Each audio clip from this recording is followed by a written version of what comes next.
Марш народнага трыбуналу, што адбыўся сёння ў Беларусі, можа стацца апошнім такім масавым у гэтым годзе. У штабе Святланы Ціхановскай кажуць, што хутчэй за ўсё пакуль устрымаюцца ад заклікаў да чарговых вялікіх акцыяў. Вітаю вас, 20 снежня, нядзеля, 21 гадзіна. У студыі Балса для вас працуе Ігар Кулей. Разам падсумуем самыя галоўныя тэмы адыходзячага тыдня, сярод іншага новы пакет санкцый еўразвяза супраць рэжыму Лукашэнкі, ды чарговыя злівы відэа з беззаконнем людзей у форме. Не пераключайцеся.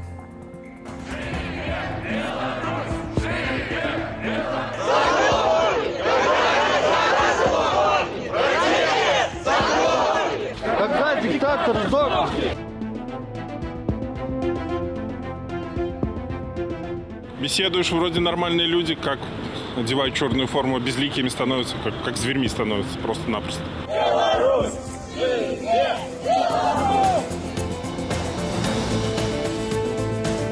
Я никогда не рассматривала вообще вариантов покинуть Беларусь и не рассматриваю до сих пор.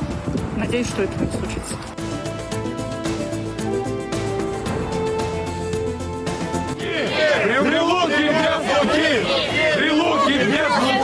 И это хлопотное дельце может быть весьма травмоопасным. Позаботьтесь о своем здоровье.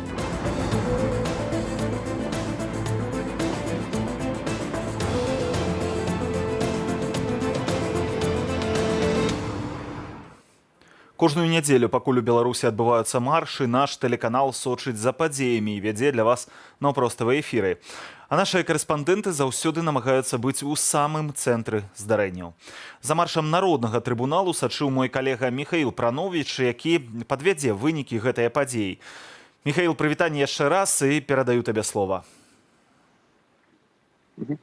Вітаю, Ігор. Вось сёння я зараз нахожусь у Сухарова, гэта раён, у якім я жыву, і сёння здесь адбыўся самы ранішні марш. Ён пачаўся о палове 9 гадзіны. Каля сотні пратэстоўцаў выйшлі на вуліцу Чайлытка і прайшлі скрозь весь раён да вуліцы Панчынкі маршам. Ішлі спачатку па ходніках, потым занялі праезную частку.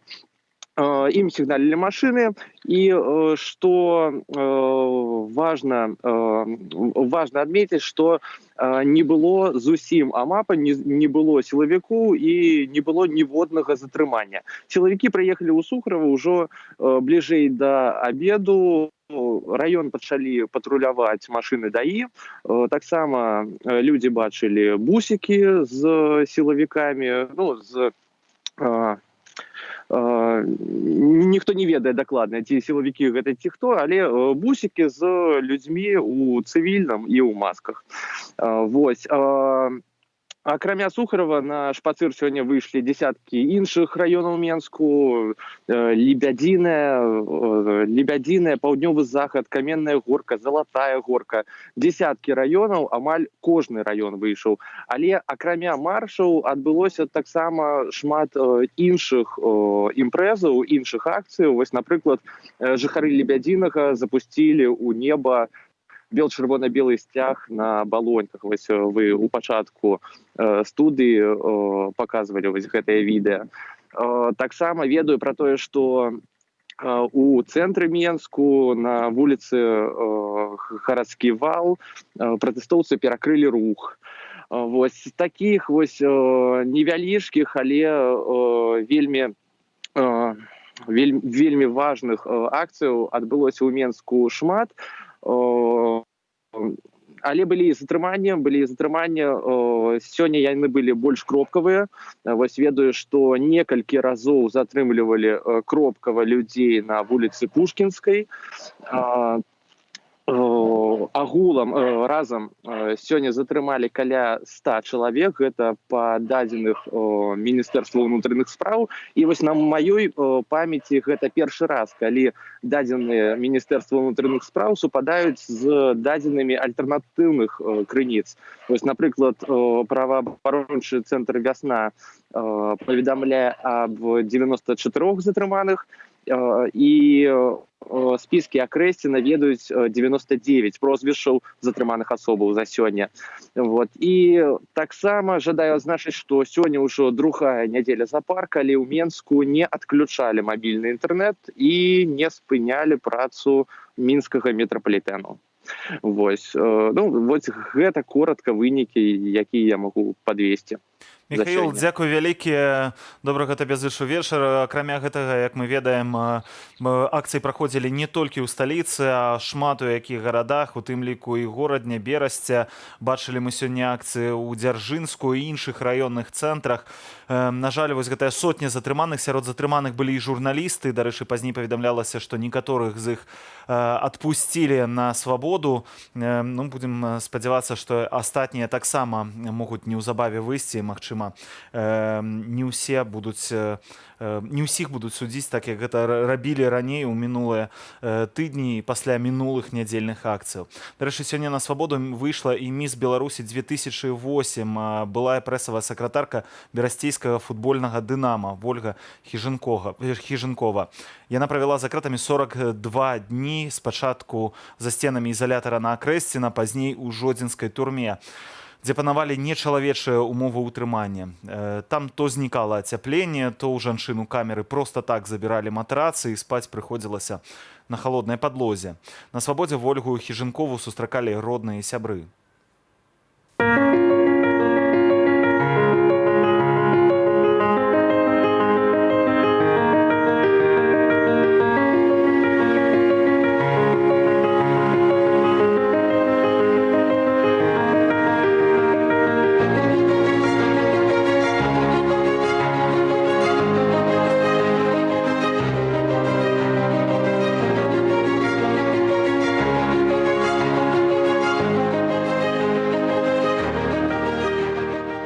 Здесь после Жодина поворот на аэропорт. У тебя нет желания воспользоваться? Я никогда не рассматривала вообще вариантов покинуть Беларусь и не рассматриваю до сих пор. Надеюсь, что этого не случится. Ну а мы ж вяртаемся да агляду тыдня падзеяў, падсумоўваем гэты мінулы тыдзень напярэдадні ўжо новага і паралелі, якія насоўваюцца самі па сабе. Напярэдадні мы адзначылі 10-ю гадавіну плошчы 2010. Чарговы напамін пра тое, што сёлетні канец масавай падтрымкі Александру Лукашэнку здарыўся не за адзін дзень. Михаил Пранович узгадваў дзесяткі тысячаў людзей пад бел-чырвона-белымі сцягамі ў цэнтры сталіцы ў 2010-м. Плошча 2010 пачалася тут, на Кастрычніцкай. Пасля закрыцця выбарчых участкаў мінакі пачалі збірацца на мітынг апазіцыі. А 9 гадзіны калона пратэстоўцаў выйшла на праспект і рушыла ў бок плошчы Незалежнасці да дома ўрадаў. Да апошняга лета плошча 2010 лічылася самай масавай акцыяй гэтага стагоддзя ў Беларусі. Тады на пратэст выйшлі некалькі дзясяткаў тысяч чалавек. Людзі скандавалі «Сыходзь», патрабуючы новых сумленных выбараў. Без Александра Лукашэнкі, якому Лідія Ярмошына налічыла амаль 80% галасоў. Акцыя насіла выключна мірны характар, але раптам з'явілася група людзей, якая пайшла штурмаваць дом ураду. Гэта выглядала на спланаваную правакацыю, кажуць відавочцы. Як толькі біццё шкла спынілася, адразу выскочили спецвойскі, тому што гэта былі хутчэй за ўсё унутраныя войскі, і баявымі дубінкамі пачалі ўсіх збіваць, і я там быў збіты літаральна на ганку, тому што я не ўцякаў і, в прынцыпе, спрабаваў спыніць гэта брутальнае збіццё людзей. Ніякіх падстаў тады ўжо разганяць і збіваць не было.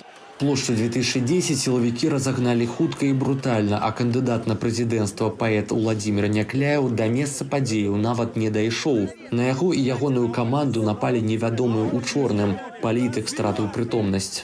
І калі я ачомаўся і вярнуўся з таго свету на гэты, першае, што я ўбачыў, гэта вось пабітых, пакладзеных гэтымі светла-шумавымі гранатамі людзей. Дарэчы, моя жонка пад ногі атрымала эту гранату. І з жахам падумаў, што, відаць, такі самы пагром чакае нас і на плошчы. Тады затрымалі больш за 700 чалавек. У выніку дзясяткі трапілі за краты ў справе аб масавых беспарадках. Сярод іх 6 кандыдатаў на прэзідэнцтва. Згадваючы тыя падзеі, сябра штабу Някляева Александр Фядута упэўнены, плошча 2010, аднак не была марнай. Без яе не было б сёлетніх пратэстаў.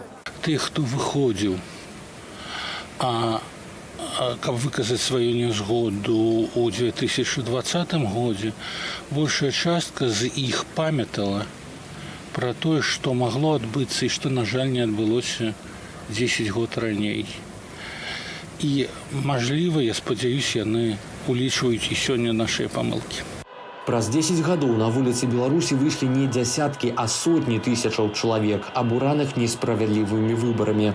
Нягледзячы на гвалт з боку сілавікоў, пратэст не спыняецца ўжо больш за 4 месяцы. Михаил Пранович, Белсат. Паралелі паміж 10 і 20 годам будзем праводзіць разам з Уладзімірам Някляевым, кандыдатам у прэзідэнты на тых выбарах. Спадар Уладзімір, добрый вечар. Вечар добры, вечар добры ўсім. Вы для сябе калі-небудзь праводзілі паралелі паміж тымі выбарамі і сёлетнімі, паміж 2010 і 2020 годам? Безумоўна, праводзіў. Тут вельмі шмат падабенства, пачынаючы з фальсіфікацыі выбараў, першаштуршком да пратэстаў і сканчаючы пратэстамі і рэакцыяй, брутальнай рэакцыяй на іх рэжыму. Нічога дзіўнага у параўнанні, нечаканага, нейка ноу-хау у параўнанні з 2010 годам у гэтым сэнсе у 2020 не адбылося. Але адбылася іншая вельмі дзіўная рэч. Вельмі дзіўная рэч, яна ўжо не звязаная з дзеяннямі рэжыму, з дзеяннямі сілавікоў, а звязаная з самімі беларусамі, з тым, з чым яны выйшлі на плошчы і вуліцы 2020 года. Гэта шмат у чым ужо была новая Беларусь. Але вось калі параўноўваць, што тады не атрымалася, чаму тады не выйшла так, як цяпер? Я не кажу, што зараз усё таксама ідэальна ці ўжо скончана вось гэтая барацьба беларусаў, якія хочуць пераменаў. Бачна, што гэта толькі працэс, але ўсё ж такі розніца значная. Тады гэта былі дзясяткі тысячаў людзей і адзін вечар. Цяпер гэта 134 дні змагання і сотні тысячаў. Мы памятаем гэтыя чэргі нават яшчэ перад выбарамі. Вось у чым розніца паміж вось гэтымі двума падзеямі? Ну, вы, па сутнасці, самі ўжо сказалі прынцыповую розніцу, это працягласць у часе. І я уже не раз сказаў, што я бачыў рэжыму, змену ўлады у Беларусі. Так, по-моему, мяне уже ніхто не чуе. Я вас чую выдатна. Кажыце, калі ласка, далей. Выбачайце.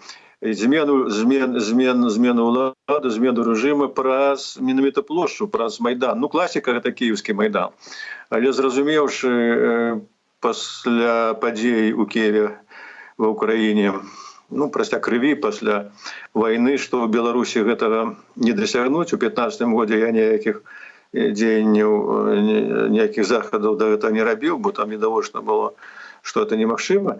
А вось 20-го года я чакаў. Я чакаў менавіта Майдана, менавіта плошчы і такого рэзкага наступу на рэжым і ягонага падзення. Ну, выйшла не так, як чакаў. Вось нам наканавана прайсці больш доўгім шляхам, і можа быць у гэтым ёсць задума беларускага Бога, каб мы уцямілі сябе на гэтым шляху народам і нацыяй. Можа быць, каб адбылося ўсё гэта хутка, то мы гэтага і не паспелі ў сабе зафіксаваць. Спадар Уладзімір, але вось гэтыя 134 дні, а тады адзін дзень, гэта ўсё ж такі толькі верхавіна вось гэтага айсбергу. А што адбываецца ўнутры? Вось што адбываецца ўнутры беларускага грамадства? Што змянілася ў людзях? Чаму тады людзі не змаглі выйсці? Пазней не было гэтага пратэсту працягла, а цяпер ён ёсць. Таму што эканамічныя ўмовы, я б не сказаў, што моцна за гэты час змяніліся ў Беларусі. Не, эканоміка ў параўнанні з 10-м годам нават лепшая, так што тут казаць. Але я вам скажу адну рэч, якая мяне вельмі здзівіла на Майдане, і я чакаў, калі яна нарэшце здарыцца у нас. Я быў часяком, я там начаваў. Да Майдану, до Хрещатика, перагароджана барыкадамі, пад'язджалі пад вечар машыны вельмі высокага класу, там, до майбахаў і так далей. І з іх выходзілі вельмі багата апранутыя людзі у касцюмах ад замежных лепшых фірмаў і здымалі сябе гэтыя касцюмы, вылазілі з гэтых дарагіх машын, бралі ў рукі манціроўкі і ішлі на Майдан. Гэта ішлі не люмпены, разумееце, а забяспечаныя людзі. Купіць майбах і пайсці на плошчу, гэта ўжо не пайсці за капейчыну, а пайсці па нейкіх іншых перакананнях. Дык вось, так ці інакш, значыць, хай гэта яшчэ не майбахі і не мерседесы апошнія, але пайшлі на плошчу людзі, не толькі тыя, хто хацеў большай пенсіі, большай зарплаты, там, сацыяльных умоў, а якія хацелі іншага жыцця, іншага спосабу жыцця в этой краіне. І яны самі здзіўляліся, яны заявлялі, што мы здзівіліся, што пайшлі людзі з катэджаў, пайшлі людзі з айцішнікі, людзі, якія эканамічна сябе пачуваюць нармалёва. Нарэшце пачала працаваць у Беларусі ідэя беларуска. І гэта самы істотны вынік тых падзей, які адбываюцца зараз на нашых вачах.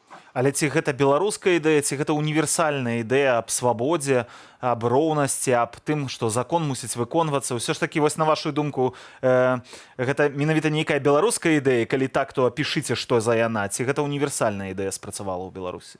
Яна універсальная сусветная ідэя з дадаткам беларускіх колераў, бел-чырвона-белых. А гэта вельмі істотная рэч.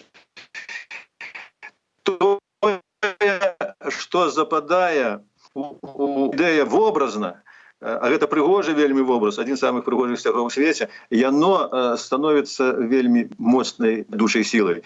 І на самым пачатку, калі рэжым ігнараваў гэтыя рэчы, такія як мову, сімвал, грэбліва адносіўся да ўсяго гэта. Это ж не сёння пачалося. Я казаў, тады ще нейкія стасункі меў, казаў, вы робіце вялікую памылку, вам некалі гэта вельмі балюча гукнецца. Вось яно нарэшце, дзякуй Богу, і гукнулася. Цяпер гэта ўжо не спыніць. Ідзе насамрэч, хто гэта вызваленчым рукам, хто рэвалюцыяй, як бы гэта ні назваць, ідзе станаўленне нацыі. Гэта балючы доўгі працэс. Трэба разумець, што ён ідзе адначасова з працэсам распаду імперыі, у склад якой мы ўваходзілі, якую зараз Масква стараецца з усіх сіл захаваць. Таму яна і гандлюецца Лукашэнкам, таму што ён іх надзея на тое, што ім давядзецца вось гэтай частку, як яны маюць, кажуць пра яго рускага свету, далучыць. Але менавіта праз бел-чырвона-белы сімвал, праз тое, што пачалі людзі паварочацца за дамовы, да сваёй культуры, да сваёй гісторыі, гэтага ўжо нікому і ніколі не ўдасца зрабіць. Беларусь са шляху Беларусі да Беларусі ўжо не сыдзе. Спадар Владзімір, яшчэ апошняе пытанне да вас. У 10-м годзе вы былі адным з галоўных дзеючых асобаў тых і пратэстаў і таго, што адбывалася. Зараз вы больш ўсё ж такі, можна сказаць, назіральнік, нават калі ўдзельнічаеце у гэтых шэсцях. На вашу думку, і вось з вашага досведу, ці ёсць пэўныя памылкі, якія робяцца вось зараз у 20-м годзе лідарамі пратэсту? Ці можна было б штосьці зрабіць лепш, інакш? Заўсёды можна зрабіць нешта лепш і інакш, заўсёды. Калі б вярнуць 2010 год, там я шмат што зрабіў бы лепш і інакш, і, можа быць, нават зрабіў бы так, што мы б ужо ў 10-м годзе дасягнулі выніку пра які марылі ўжо гадамі. Але я насамрэч не цалкам зразумеў тэхналогіі, вот гэтыя, з якімі прыйшлі вось на гэтыя пратэсты новыя людзі. Я кажу, я класічна разумеў сыход рэжыму праз Майдан, імгненную акцыю, але тут вось аказалася самаарганізацыйныя тэхналогіі, і яны не мелі на ўвазе хуткае завяршэнне працэсу. А мне б хацелася, каб людзі не так мучыліся, як яны мучаюцца на сённяшні дзень. Такіх пакут, каб ўсё-таки не было. Гэта маё чыста чалавечае жаданне, але я разумею усе складанасці працэсу, усе складанасці тых людзей, якія зараз адказваюць за гэты працэс. Это вельмі цяжкая ножка, я вам скажу. Як я вспомню, не дай Бог, зараз я яе, можа быць, і не ўзяў бы, не падняў бы, но ўсё-таки не тыя ўжо гады. Так што я не хачу ні крытыкаваць тых людзей, ні тым больш лезці да іх з парадамі. Яны самі, я бачу, як яны шукаюць нейкія новыя хады, новыя ідэі, і дай ім Бог розуму для таго, каб яны, калі зробяць памылкі, то гэтыя памылкі каб не сталі фатальнымі. Я ім этого шчыра жадаю, а там ужо як Бог дасць. Дзякую вам вялікі за гэтую размову. Владзімір Някляеў, кандыдат на прэзідэнцтва ў 2010 годзе, быў маім гаспадарства суразмоўцам. Першы дзень тыдня ў апошнія некалькі месяцаў ужо стаўся днём пенсіянераў, а дакладней маршаў пенсіянераў. Людзі сталага веку сталіся галоўнымі ньюсмейкерамі і ў гэты панядзелак. Не толькі дзякуючы вулічнай акцыі, а і дзякуючы 87-гадовай Елізавеце Бурсавай, якую судзілі за вывешванне на тэрыторыі свайго жытла бел-чырвона-белага сцягу. Штраф амаль як пенсія, але не гэта самае цынічнае. Рэжым абвінаваціў жанчыну, што цудам перажыла Халакост у вывешванні фашысцкага сімвала. Алена Дубовік асвятляла гэтую тэму. Я бы сказала, я не согласна. Так Лизавета Бурсава оценила рашэнне суда ў дачыненні сябе. За сцяг, які яна вывесіла ў вакне сваёй кватэры, жанчыну аштрафавалі на 405 рублёў паводле артыкулу 2334 правядзення масавага мерапрыемства. Спадарыні Лизавете 87 гадоў. Гэта першы суд у ейным жыцці. Он не изменит мою позицию. Совершенно не нагружу. Я же слушаю, что... по-моему, все говорят, я невиновна, не признают вину. Никто не служит. Они прям, мне кажется, под копирку судей. Я не знаю, они когда-нибудь, ясно, когда-нибудь они за это или расплатятся. У дзяцінстве Лізавета Бурсава уратавалася ад фашыстаў. Яна шматразовая чэмпіёнка па кулявой стральбе. Далучыцца да пратэсту і вывесіць нацыянальную сімволіку ў вакне сваёй кватэры пастанавіла пасля выбараў прэзідэнта. Как я плакала, как я рыдала.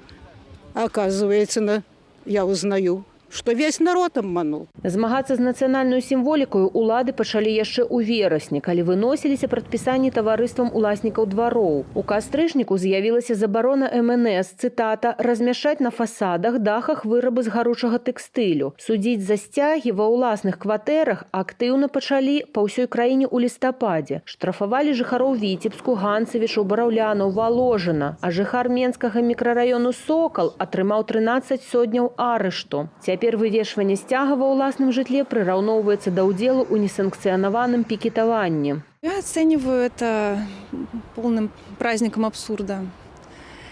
И в этом абсурде нам приходится доказывать, что мы не виноваты. Причем, понимаете, оно же еще получается так, что сотрудники не доказывают, что ты виноват, а ты должен сам еще доказать это, что... Ты не организатор массового мероприятия у себя дома. Гэтым Настасья і займалася учора на суде. Ейную справу отправили на допрацоўванне праз памылки. Самое смешное это в том, что сотрудник при составлении протокола перепутал адрес.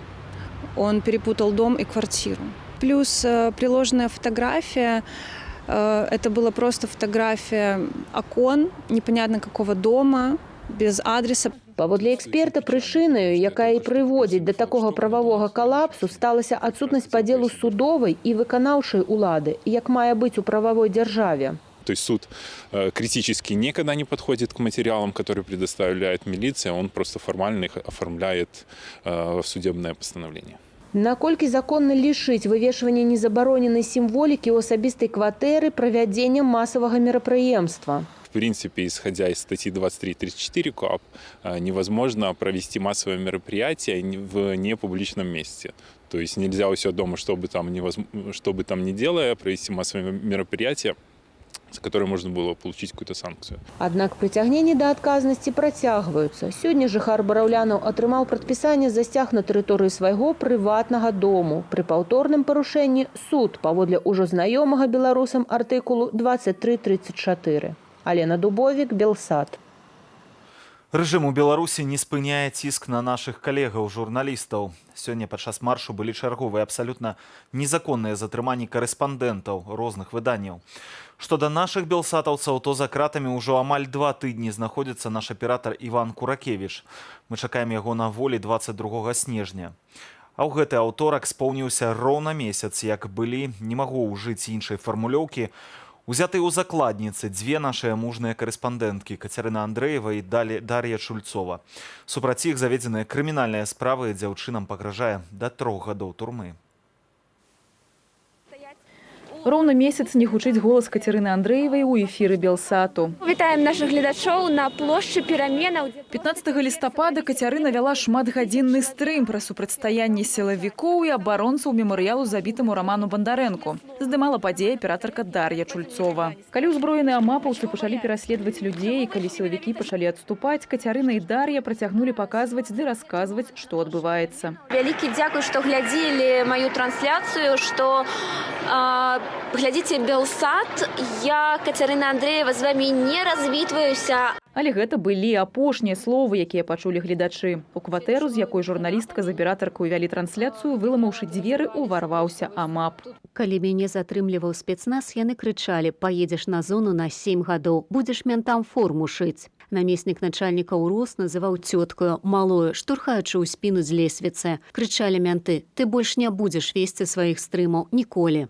Дзяўчата арыштавалі спачатку паводле адміністратыўнай справы, а пазней распачалі крымінальную. Кацярыну і Дар'ю вінавацяць у арганізацыі групавых дзеянняў, якія груба парушаюць грамадскі парадак або актыўным удзеле ў такіх дзеяннях. Каця і Даша, яны выконвалі свае прафесійныя абавязкі на плошчы пераменаў, яны вялі стрым, яны займаліся журналісцкай дзейнасцю і не маюць ніякага дачынення да арганізацыі акцыяў. Гэтыя абвінавачанні, якія супраць іх высоўваюць, яны абсалютна беспадстаўныя, бессэнсоўныя, яны не паддаюцца ніякаму тлумачэнню, акрамя аднаму, гэта помста за прафесійную дзейнасць нашых журналістаў. Журналісткам пагражае да 3 гадоў зняволення. Праваабаронцы прызналі іх палітычнымі зняволенымі. 30 дзён журналісткі Белсату застаюцца за кратамі і прынамсі яшчэ на 30 дзён маюць застацца ў изолятары. А гэта значыць, што ў зняволенні без родных і блізкіх яны сустрэнуць Новы год і каляды. Планы на Новый год у Даши были... Она хотела жить в Минске и работать на Белсат оператором. Мы с мамой очень переживаем за Дашу, за ее здоровье, за ее самочувствие. Хоть она через адвоката и передавала, что у нее все хорошо, и чтобы мы не переживали. Но все-таки кажется, что там не все хорошо, потому что просила передать валерьянку и валидол. 23-гадовая аператарка Дар'я Чульцова толькі пачынала свой журналісцкі шлях, спрабавала сябе як аўтарка рэпартажаў, але пазней яе больш прывабіла праца аператара. 27-гадовая Кацярына Андрэева вяла шматлікія стрымы ў эфіры Белсату. Заўсёды цікавілася падзеямі ў свеце, дасканала валодала англійскай ды іспанскую мовамі. У суаўтарстве з мужам, журналістам Ігорам Ільяшом, выдала кнігу пра беларусаў на Донбасе. У сваіх лістах Кацярына піша, што яна не сыдзе з журналістыкі, чым бы ўсё цяпер не скончылася. Але я думаю, што гэта і так відавочна для ўсіх, хто яе ведае, бо журналістыка – гэта частка яе ідэнтычнасці, вялікая частка яе жыцця. Прадстаўнікоў нашай прафесіі цягам 4 месяцаў затрымлівалі каля 400 разоў. Незважаючы на гэта, беларусы надалей атрымліваюць праўдзівую інфармацыю з незалежных медыяў. Ірына Вакар, Белсат. Шмат каму з беларусаў знаёмы савецкі фільм «Ідзі і глядзі». Дарэчы, лепшы фільм 1986 года ў савецкім кінапракаце. Сцэнар да гэтай стужкі напісаў беларускі пісьменнік Алесь Адамовіч. Галоўны герой – беларускі хлопчык, які, пабачыўшы карніцкую аперацыю фашыстаў, цягам некалькіх дзён пераўтвараецца з жыццярадаснага падлетка ў пасівеўшага дзеда. Кожны раз, калі ініцыятыва «Байпол» публікуе чарговыя кадры таго, што адбывалася падчас і пасля жнівеньскіх маршаў пратэстаў, у мяне ў галаве ўстаюць усё тыя ж вобразы з фільму. Карнікі-фашысты і поўныя жаху вочы хлопчыка, які не можа паверыць у тое, што ўсё гэта адбываецца на самой справе. Илья, выкладывай. Я работаю главным инженером, хожу по строительным объектам. Хожу в каскетке.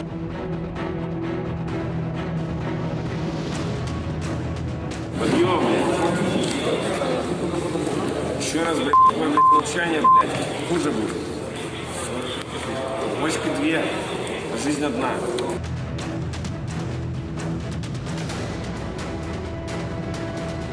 Задержаны с другом. Гуляли, мы просто гуляли с другом. На каменной горке. Зачем принимали участие в несанкционированном митинге? Мы не принимали участие в несанкционированном митинге, мы реально, мы просто правда гуляли.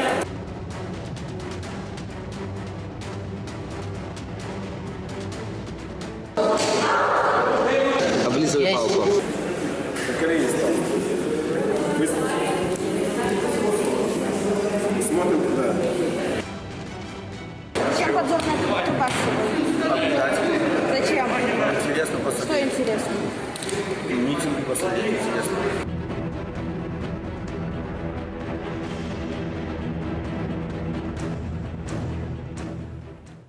На сувязі са студыяй Андрэй Астаповіч, былы следчы, удзельнік ініцыятывы «Байпол», якая і публікуе вось гэтыя відэафайлы. Вітаю вас.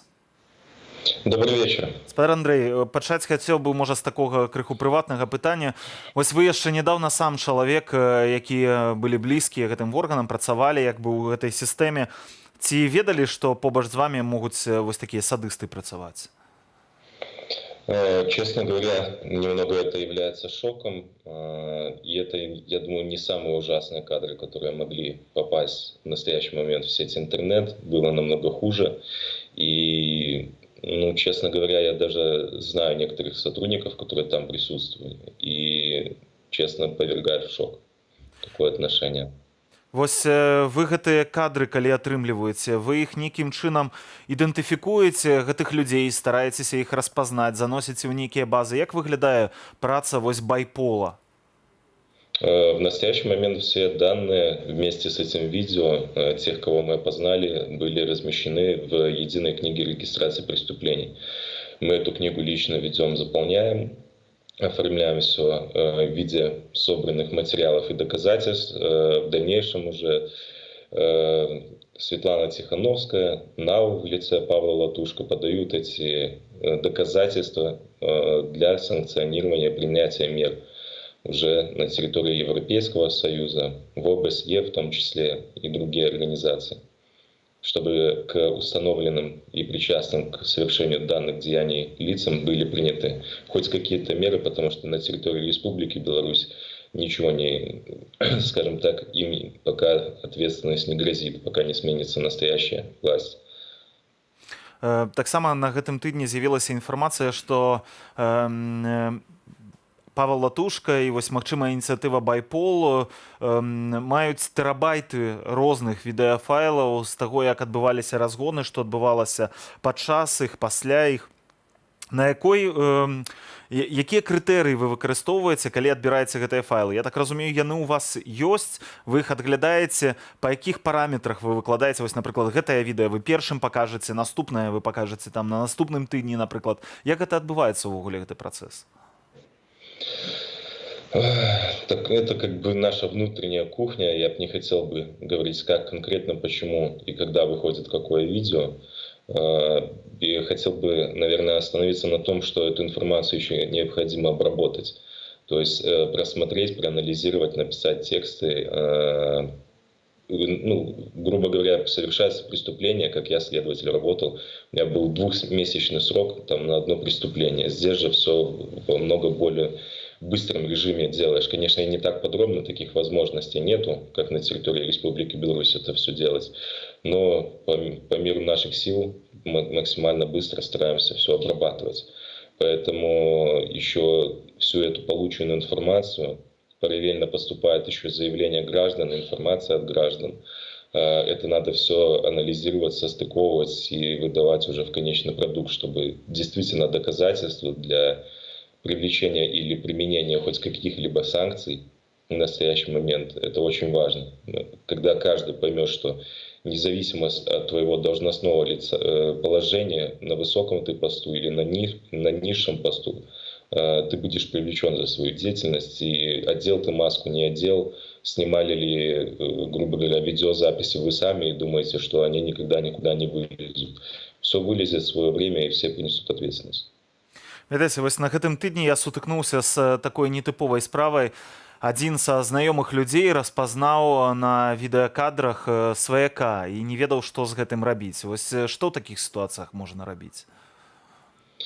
Маецца на ўвазе сярод сілавікоў, сярод людзей у пагонах ён распазнаў сваяка. Можно обратиться и оформить заявление, рапорт, свидетельские показания в единой книге регистрации преступлений.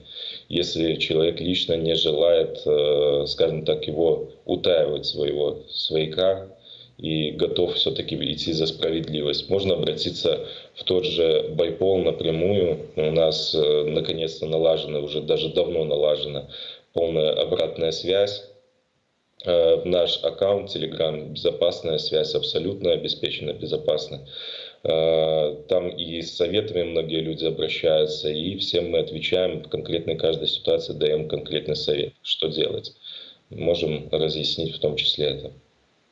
Я так разумею, што вось гэтыя тэрабайты, пра якія вялася гаворка на гэтым тыдні, відэафайлаў вы далей разглядаеце. Калі можна чакаць новае відэо? Ці мы будзем іх атрымліваць порцамі? У вас ёсць нейкія тэрміны, вось вы самі сабе ставіце дэдлайны? Вось, напрыклад, там, не ведаю, раз на 2 тыдні мы будзем публікаваць, паказваць.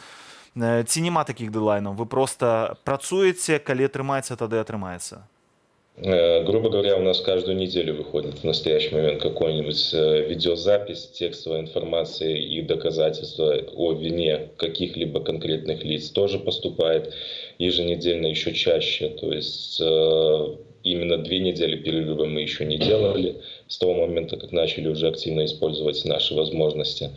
Потому что до этого была подготовка, надо было приобрести технику и так далее. Дедлайнов у нас никаких не имеется. Мы по ходу деятельности или же вливаем в книгу. Книга дедлайн установлен. В книге он следующий уже 20 января. Потому что по самые такие известное, сложное, наверное, расследование, которое в настоящий момент проводится, быстрее всего по готовности они будут опубликованы. Общая часть, она будет, наверное, ежемесячно выкладываться по 20 числам. То есть будет эта информация постепенно обрабатываться. И у нас нет времени еще вести, скажем так, СМИ-канал. У нас больше времени уходит на проведение этого расследования. Поэтому мы будем ежемесячно показывать эту информацию, публиковать. А уже больше усилий тратить на само проведение расследования, сбор информации и обработку ее. Спадар Андрэй, скажыце коротка, так ці не? На гэтым тыдні таксама чакаць нейкае новае відэа, ці не будзе яго?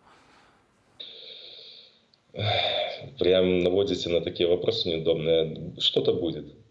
Дзякую вам вялікі за гэтую размову. Андрэй Астаповіч, былы следчы з ініцыятывы Байпол, быў з намі на сувязі. Дарэчы, беларусы добра інфармаваныя пра працу нашых людзей у пагонах. Ці давяраюць яны ім пасля гэтага, мы запыталіся ў жыхароў сталіцы.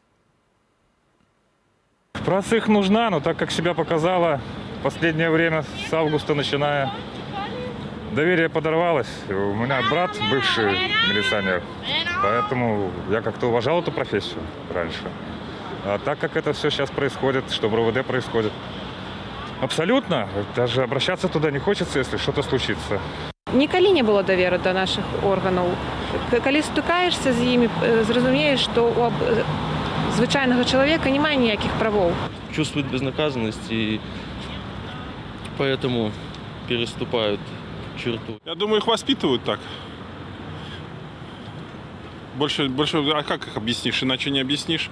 Беседуешь, вроде нормальные люди, как одевают черную форму, безликими становятся, как зверьми становятся, просто-напросто. Конечно, нет, не доверяю. Они, скажем так, очень плохие люди. Их как сказать, помягче. Не хочется вообще их видеть. Не хочется с ними контактировать. И знаю, у меня сосед есть, я с ним вообще не общаюсь после последних событий. Честно доверяю. Ну, как бы... Правда, что вот когда были тут митинги, как гоняли, говорили, что даже подростков били, как бы, ну... Сама лично не видела, поэтому ничего не могу сказать. У меня муж служил тоже в правоохранительных органах был. Ну, я благодарна тому, что он ушел 1,5 года оттуда. Вот. И я говорю, что если бы он бы там работал и поступал бы вот так с людьми, просто у него был бы выбор, либо работа, либо семья.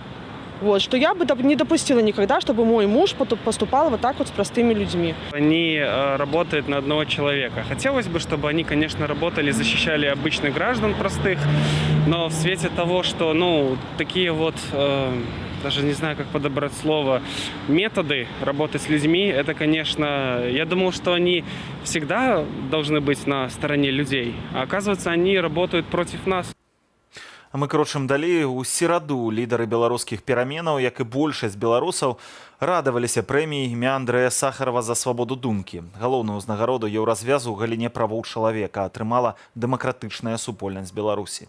У Брюсселі працавала моя калега Аліна Коўшык. Без вольной Беларуси не будет вольной Европы. С такими словами Светлана Тихановская приняла узнагароды имя Андрея Сахарова. Узнагароду усёй беларускай дэмакратычнай апозіцыі. І сёння у Брюсселі сапраўды беларускі дзень. Гэты дзень быў прысвечаны не толькі праблемам, але і святкаванню прагі да вольнасці, дэмакратыі нашай краіны. У самым галоўным месцы, у сэрцы Еўрапарламенту прайшло ўручэнне гэтай важнай узнагароды. Сёлета ў 3-й раз яе атрымалі беларусы. Першымі была Беларуская асацыяцыя журналістаў, потым быў Александр Меленкевич, а сёння ўся дэмакратычная беларуская апазіцыя. І гэта азначае, што ўвесь свет, Еўропа, глядзіць на Беларусь, захапляецца і памятае про нас. Этой награды достоин каждый белорус, потому что каждый сейчас борется с диктатурой, каждый сейчас борется с режимом в той мере, в какой он или она может.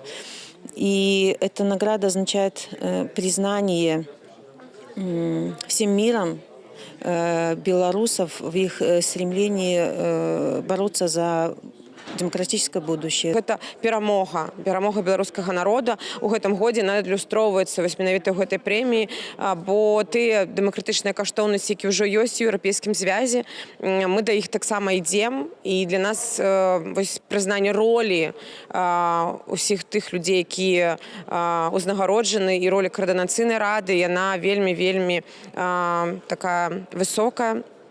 Мы вельмі ўдзячны і Еўрапейскаму парламенту за такую ўзнагароду для ўсіх нас. Наш выбітны праваабаронца Алесь Беляцкі запрапанаваў, каб не толькі сённяшні дзень быў беларускім, каб увесь 2021 год тут у Еўропе, в аб'яднанай Еўропе, быў годам Беларусі.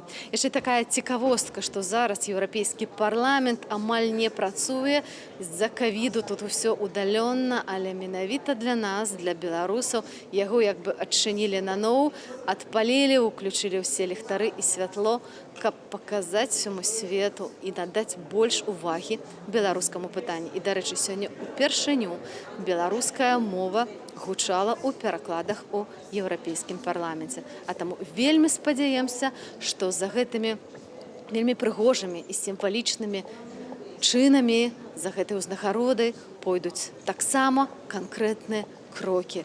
Санкцыі і ціск на рэжым Александра Лукашэнкі. Аліна Коўшык, Белсат, Брюссель. Трэцяя прэмія Сахарова для Беларусі за 16 гадоў і радасна і сумна. Радасна, бо наш самы вялікі сусед, Еўразвяз, добра разумее, што адбываецца ў нашай краіне. А сумна, таму што сітуацыя з правамі чалавека за апошнія 16 год так і не палепшылася. На сувязі з намі Павел Латушка, кіраўнік Народнага антыкрызіснага ўпраўлення, дыпламат і экс-міністр культуры. Вітаю вас.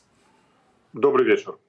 Як вы ўспрынялі вось гэтую ўзнагароду, якую ўручылі на гэтым тыдні беларускай дэмакратычнай супольнасці? Тым больш, што гэта трэцяя ўзнагарода, у гэтай апошняй трэцяй ёсць і ваша пэўная заслуга. Але вось дзве папярэднія, калі ўручалі, вы працавалі тады яшчэ ў сістэме дзяржаўнага кіравання.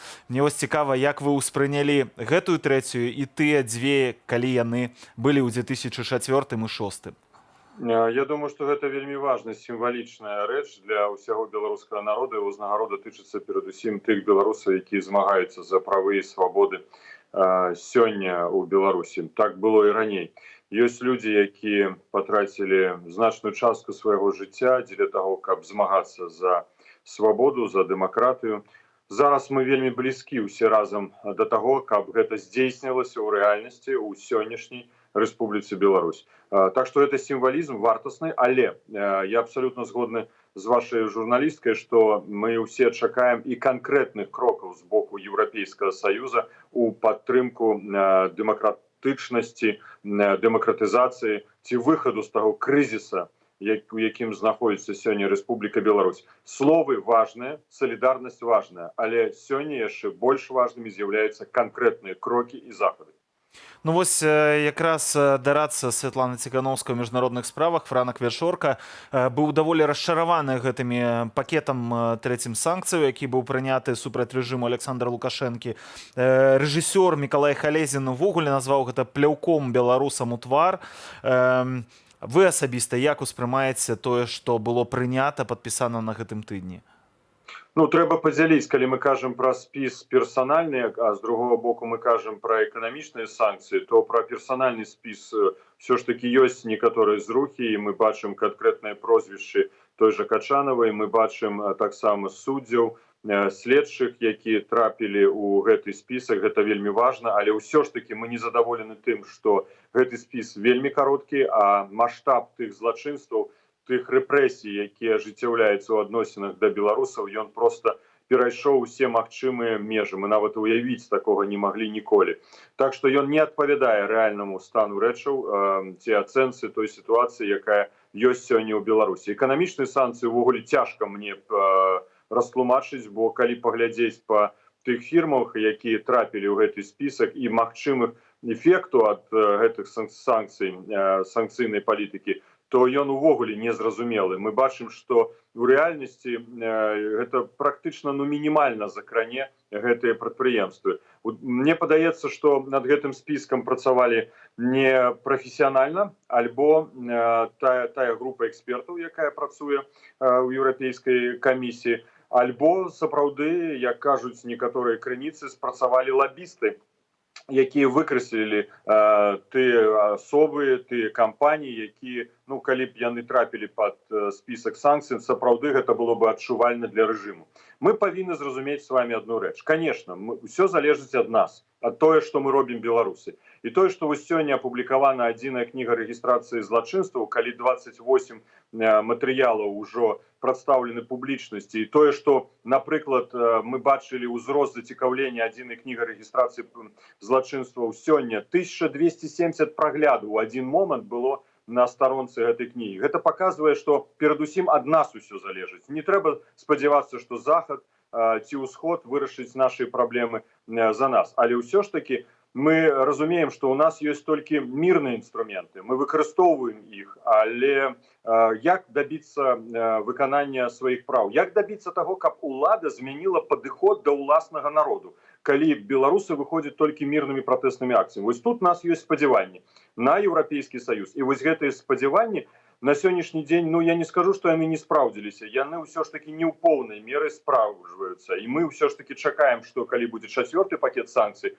вось гэтыя як бы словы, якія гучаць з боку ўсіх прадстаўнікоў дэмакратычнай часткі нашага грамадства, яны будуць пачуты ў Брусэлі. Ну, гаспадар Павел, глядзіце, некаторыя бізнесоўцы адкрыта нават прызнаюцца ў тым, што прымалі пэўныя такія захады, каб іх у гэтыя санкцыйныя спісы не ўключылі, як той жа, напрыклад, Александр Машэнскі, гэта уласнік Санта Бремар, які гандлюе якраз з Еўропай. Таксама, напрыклад, у гэтым спісе няма Алексея Лексіна, аднаго з самых набліжаных да Александра Лукашэнкі гаманцоў, чалавек, які займаецца табакеркамі.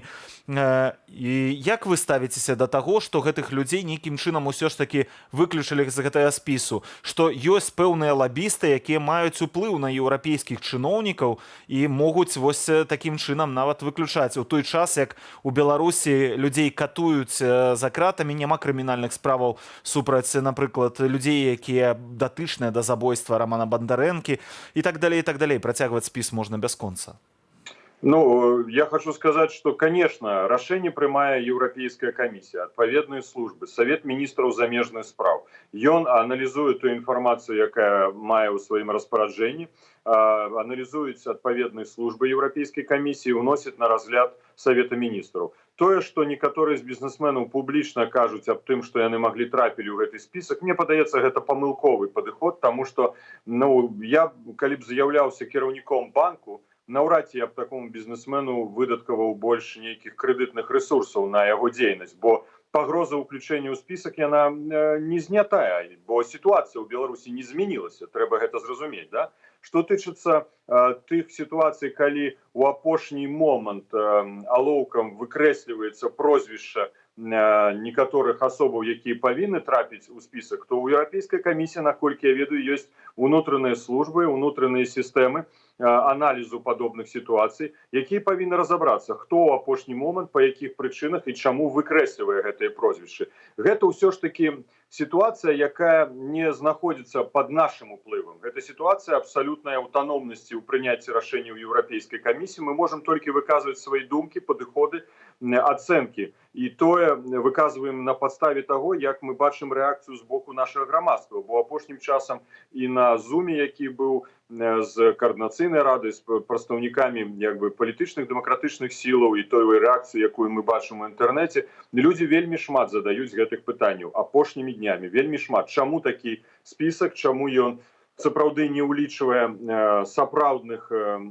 людзей, якія займаюцца нелегальнай дзейнасцю, карупцыйнай дзейнасцю. Бо мы павінны зразумець, што калі асоба трапляе ў спісак, гэта не азначае, што ён толькі трапіў у спісак. Гэта ёсць падставы казаць, што ёсць і карупцыйныя злачынствы, калі ці падазрэнні у тым, што гэта могуць быць карупцыйныя злачынствы. Таму пазней гэта можа падлягаць і разгляду ў рамках крымінальнага кодексу. Але так зразумела, што на пазнейшым ужо этапе. Так что мы, конечно, разлічваем, што Еўрапейскі Саюз улічыць усе гэтыя заўвагі, засцярогі, якія выказваюцца з нашага боку зараз, і падчас 4-го спісу санкцый будуць улічаны і ён будзе пашыраны. Я нават скажу так, што вось рэакцыя на тое, што супрацоўнікі міліцыі ці суддзі трапляюць у спісак, мы бачым, яна мае водгук у гэтым асяроддзі. Яны тады пачынаюць разумець, што ёсць пагроза да кожнага з іх, хто выносіць гэтыя судовыя рашэнні, хто не ўзбуджае крымінальныя справы, што яны будуць пакараныя, што яны могуць быць пакараныя з пункту гледжання заканадаўства нацыянальных краін, калі гэта быў гвалт, альбо з пункту гледжання стварэння міжнароднага механізма крымінальнага пераследу, але з пункту гледжання трапіць у спіскі, альбо трапіць у спіскі Інтэрпола, калі яны з'явяцца на тэрыторыі іншай краіны, яны могуць быць арыштаваны.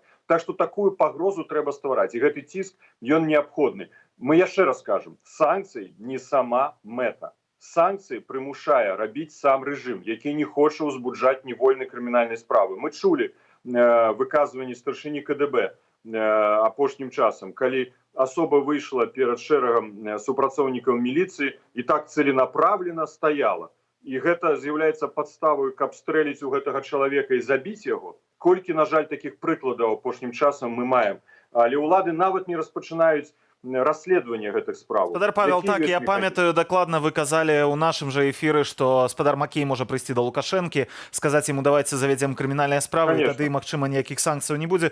Таксама пагаджаюся з вамі, эксперты ў нашай студыі казалі на гэтым тыдні пра тое, што на сілавікоў уздзейнічаюць вось гэтыя санкцыі, магчымыя супраць іх. Яны патаемна звязваюцца, пытаюцца, як можна было б выйсці з-пад гэтых санкцыяў, як пазбегнуць гэта, як не патрапіць у гэтыя спісы. Давайце крышачку вось у нас засталося не шмат часу, зменім нашу размову на іншую тэму, бо сёння прагучала такая інфармацыя, што штаб Ціхановскай больш не будзе заклікаць да вось гэтых, прынамсі, пакуль што, да такіх масавых шэсцяў у Менску, што трэба ўзяць пэўны перапынак. Вашае стаўленне да гэтага рашэння? Ну, мы бачым, што апошнімі тыднямі сфарміраваўся новы падыход па пратэснай актыўнасці, які, безумоўна, з'яўляецца вельмі важным для усіх беларусаў. Важна, каб мы паказвалі ўладзе, што мы не згодныя з той сітуацыяй, якая склалася ўнутры краіны. Гэта дваравая актыўнасць, людзі выходзяць, знаходзяцца розныя падыходы. Гэта не абавязкова нядзеля, гэта можа быць субота, іншы дзень. Гэта ў розных кутках нашай роднай Беларусі. Яны паказваюць, што яны да гэтай пары вельмі актыўныя. Для нас вельмі важна, каб пазбегнуць масавых арыштаванняў. На жаль, усё ж такі гэта адбываецца, і сёння, наколькі мы ведаем, гэта больш за 100 асобаў было арыштаванае зноў. Але ўсё ж такі гэта ў нейкім сэнсе, разумеючы, што кожны чалавек для нас важны. Я казаў і буду гэта паўтараць, але ўсё ж такі маштабнасць трохі меншая у параўнанні з тым, як гэта было раней. Так што самі людзі як бы сфарміравалі гэты падыход. Яны яго ўспрынялі, але важна, каб гэтая пратэсная актыўнасць была. Ну, напярэдадні Новага года таксама мы ўсе ж можам выйсці і пасвяткаваць Новы год. У беларусаў, я думаю, у жыхароў многіх гарадоў нашай краіны ёсць такая традыцыя святкаваць Новы год пасля 12 гадзін. Гэта таксама магчымасць, я думаю, і адсвяткаваць, і паказаць уладзе. Калі беларускія ўлады гэта дазволяць. Дзякуй вам вялікі за гэтую размову. Дазволіць віншаваць Новы год, ну гэтую ж забараніць нам не могуць. Новы год мы, напэўна. Яны апошнім часам прыдумваюць усе новыя правілы, забараняюць ужо такія нават рэчы, якія, здавалася б, забараніць абсалютна немагчыма. Дзякуй вам вялікі, што дапамаглі падсумаваць нам гэты тыдзень разам з намі ў студыі. Павел Латушка, кіраўнік Народнага антыкрызіснага ўпраўлення, дыпламат і былы міністр культуры, быў з намі на сувязі. Дарэчы, на гэтым тыдні таксама споўнілася роўна 40 дзён па Раману Бандарэнку. Афіцыйна забойцы гэтак і не названая крымінальная справа не заведзеная. На гэтым я з вамі развітваюся. Беражыце сябе і сваіх блізкіх і заставайцеся з Белсатам. Знай, не время умирать молодым. Давай еще с тобой постоим. Расскажешь о планах на жизнь. Чай свежий заварю и вернусь. Запомним этот день наизусть. Я скоро, ты только дыши, живи. Все не бессмысленно, мамиными мыслями, слезами в темноте живи. Осенними листьями, поиском истины, рисунками на стене живи. Моими молитвами, сердцами открытыми в 1000 глаз живи. Мечтами и песнями, смелыми, честными в каждом из нас живи.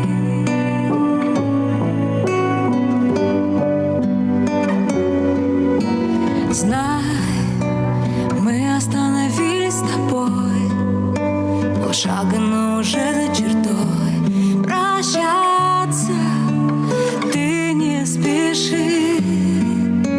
Знай, словами эту боль не унять, и бездну эти глаз не понять.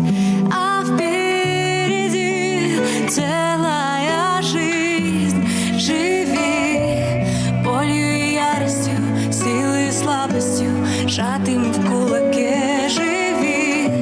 Ты сделал все правильно, ты светишься пламенем в каждом окне живи.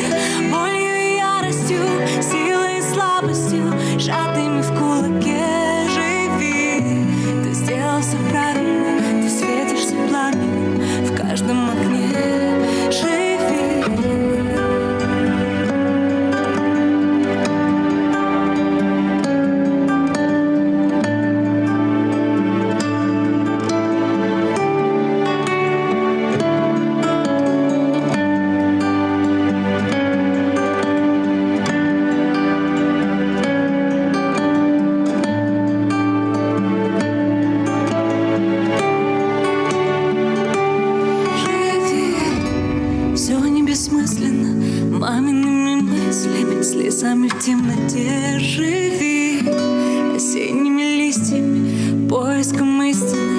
рисунками на стене. Живи болью, яростью, силой и слабостью, сжатыми в кулаке. Живи, ты сделал все правильно, ты светишься пламенем в каждом окне.